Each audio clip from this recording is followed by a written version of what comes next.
In this podcast, we're going to talk about bonding, and we're going to do a little introduction to bonding. First off, we need to know what's a bond. A bond is an attractive force between atoms or ions that helps bind them together as a unit. There are three main types of bonds. We have ionic, covalent, and metallic. Well, how do you tell the difference between the different types of bonds? Well, the way to tell the difference is to look and see what types of elements are involved. So if you have a metal and a nonmetal, so down here metals are yellow, nonmetals are green, and metalloids are purple. So if you have a metal and a nonmetal bonding, that is going to be ionic bonding. If you have two nonmetals or two green ones, that's going to be covalent bonding. And if you have two yellows, that's going to be two metals, that is metallic bonding. Well, what's an ionic bond? An ionic bond is when you have a metal and a nonmetal, as we just reviewed. Metals tend to lose electrons to become cations. That means that they have a positive charge. And nonmetals tend to gain electrons to become negatively charged. That makes them an anion.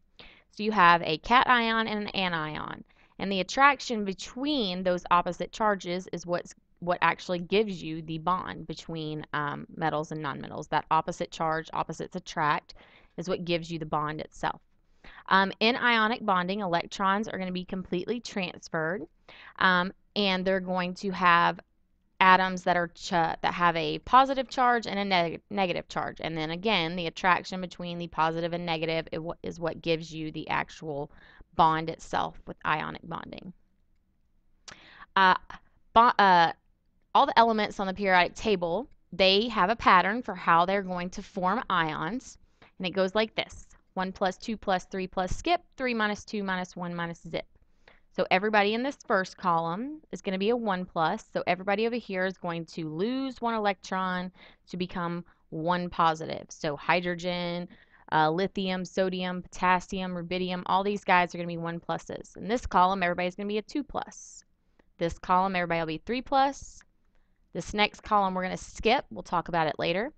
And then we have 3 minus in this column, 2 minus in that column, 1 minus in this column, zip.